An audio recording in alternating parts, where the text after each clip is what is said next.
Hello, my lovely patrons, and welcome back to Creepy Reddit Stories. Tonight, we're going to look at some very creepy vacation stories. Let's dive right in. After receiving my bachelor's degree, I wanted to take some time to see the world before settling down in a career. I ended up taking a job as an English teacher in South Korea.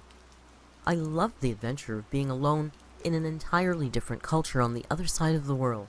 However, as a young blonde white woman, I received a lot of unwanted attention from the men there, who tended to fetishize foreign women and disrespect boundaries. However, I was strong, trained in martial arts, and was pretty comfortable in my ability to defend myself, so I didn't let it get to me.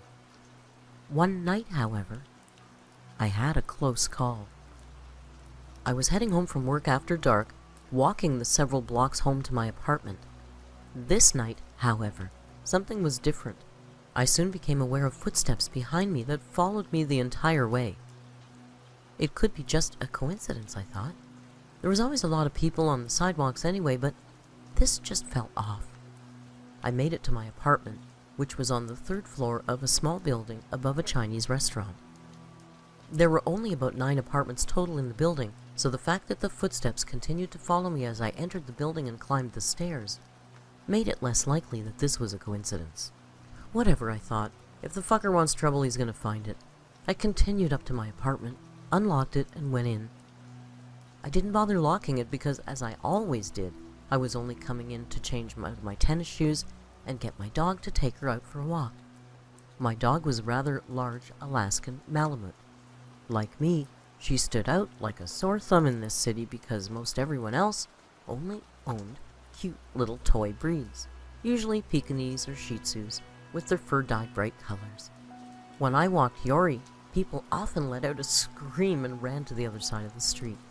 Anyway, upon entering my apartment, I removed my work shoes, I got Yori, and I went back to the door to put on my sneakers. As I bent down to pull them on, I leaned against the door for balance and fell through, as the man who had been following me was opening it. Not expecting me to stumble out with a monster dog, the man looked shocked and frightened. He grabbed his keys out of his pocket, went over to my neighbor's door and pretended to be fumbling with them to open it. I gave him a look, as if to say, yeah, fucking right, and locked my door, and I took Yori down the steps outside. Once I made it outside, I crossed the street and I hid behind a car. Sure enough, within seconds, the man, supposedly my neighbor, emerged from the building. He looked around for a while, and then he left. He had clearly spotted me walking home and saw his opportunity to follow me and break in and attack me. Had I not leaned against the door at that moment, he would have burst in and attempted to proceed with his plans. This incident shook me, but I never let it, or the others before or since then, stop me from doing what I want to do, or go where I please. I just go prepared, ready to take action the next time a man makes a bad decision.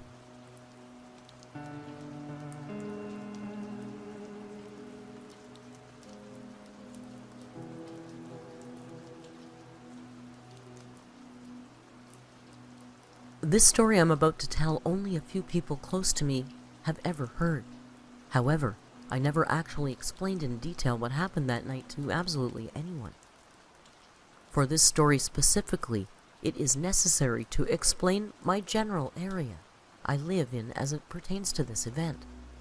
I live next to Yellowstone National Park, which in of itself has drawn millions of tourists each year. Part of the reason I'm writing this is merely a warning to people who decide to visit during the summer months. Last year in the summer of 2020, me and some of my buddies decided to go have a night out and do some camping out near a spot we have been to multiple times in the past. After all, this was right after things started to become normal again and lockdowns were lifted. I decided to head up to the camp spot early in an effort to make sure my gear was still set up from earlier that day. I did this as an effort to reserve the spot, as it's a first come first serve. Therefore, with everything in hand, I left my house right before sunset.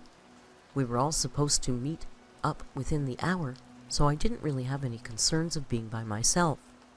I then began my 30-minute drive up to the location. When I finally arrived, I immediately noticed my tent and everything inside was gone. Now, just for some context, I staked the tent down in multiple areas just to be sure it stayed for the period I was gone. Inside was my sleeping bag and a few other miscellaneous items I left just to keep it weighted down. However, everything, literally everything, disappeared, as if it was never there. I looked around, and even the stakes and the rocks I placed on the outside were missing. I immediately knew something was wrong because I did not see any campers on the way up, and also, keep in mind, I don't have cell service as it's a couple of miles back into the wilderness. I then decided to drive back down from where I came to get service and get a hold of my friends and let them know what happened. Least to say, I was not happy with the situation, and I knew that whoever took my belongings were still in the area, as it had only been like an hour or two. However, my friends insisted that I stayed and at least hang out for a few hours, as it took weeks of planning. So once I made sure everyone arrived, I then decided to go around to the area in search of any sign of footprints or indications that maybe these people were close by. As you can guess, I wasn't able to find anything. I eventually played it off, and I decided I would just look for it in the morning and contact the Forest Service to report it missing. I also didn't want to ruin the party for everyone, and I decided to stay. In hindsight, this was by far one of the worst decisions I could have ever made. As the night went on, everything seemed fine. So I thought. Around 1 or 2 in the morning, most of my friends decided to call it a night. I ended up sleeping in my truck. This was perhaps one of the better decisions that I made this night, that along with always making sure to bring my bear spray and sidearm for protection from unexpected guests. I eventually fell asleep. However, it's important to note that I was still a bit on edge, as only a couple of hours before all of my belongings were taken. I decided to leave my window rolled down just a bit in case I heard anything creep up on us in the middle of the night. After about 2 hours of me being asleep, my worst nightmare came true. At first, I just heard something moving around outside the camp. This was enough noise to wake me up, and I immediately froze and I didn't move whatsoever. Therefore, this was partially because I knew whatever was making the noise was large. Not just a raccoon or some smaller creature. I then was paralyzed, just listening intently to whatever was happening outside of our camp. My first thought was that it was a bear. We also had sightings recently in the area. At one point, I swear it could have been maybe 20 to 30 yards away. Also, at another key point, I noticed that there was absolutely no other noises. Usually there's grasshoppers or birds, but it was complete and utter silence. Now, in a wilderness, that's never a good sign. It means there's a large predator or something of the like in the area. Meanwhile, it's pitch black outside, and our fire had gone completely out. After about 15 minutes of not hearing anything, I decided I just needed to stop being paranoid. But just as I was about to fall back asleep, I saw something to the right of our campsite. It was just a few yards away from our fire pit and probably about 20 yards from me. To my absolute horror, it was a person. I immediately freaked. This was no average person either, let alone the fact that it's 3 or 4 in the morning and you're in someone's campsite. This person was wearing what I made out to be some kind of mask. I got a very good look at whoever it was, and it was a deer skull there on their face. They were wearing a black robe, and that's about all I noticed. I sure didn't want to leave my truck and confront this person, so I did what I thought was best. I turned my truck on and I began honking the horn until all of my friends were awake. I rolled down the window and I told them we need to get out of here immediately. After seeing what I saw, they did exactly that. Meanwhile, this person hasn't moved, mind you. Just as I thought it was bad, the situation got even worse. More of these figures began appearing in front of us through the trees, wearing the same outfits as I mentioned earlier, but with a multitude of different masks. I immediately put my truck into reverse and began speeding away. They began walking closer and closer, but luckily I was able to drive out of the spot in time. As I began to speed down the road out of there, 3 or more of these figures appeared from the side of the truck. This time with a dog and way more aggressive than the previous ones I saw. They began throwing rocks at my truck and chasing after me. At one point they were literally right next to my passenger window until I accelerated even more and eventually I lost them.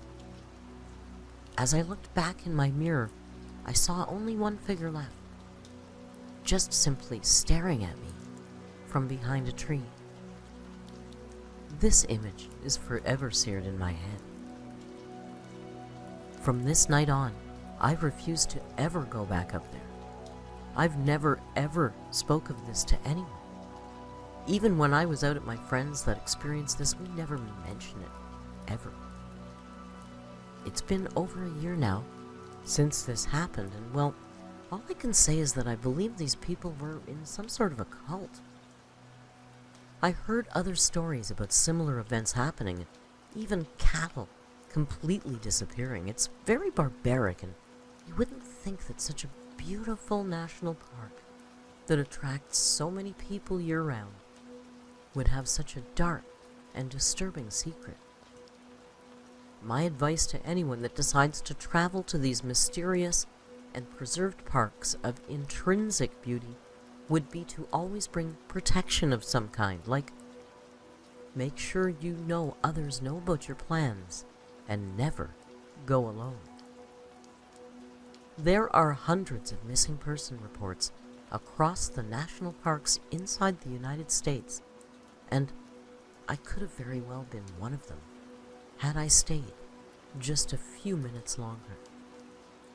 Nature has a way to attract very different types of people. Some want to explore and push themselves to their limits. Meanwhile, some simply don't want to be seen and lurk in the darkness of night. A former Green Beret once told me the key to survival was always being aware of your surroundings and listening to your instincts. If a particular situation doesn't feel right, chances are it's not. Stay safe, everyone.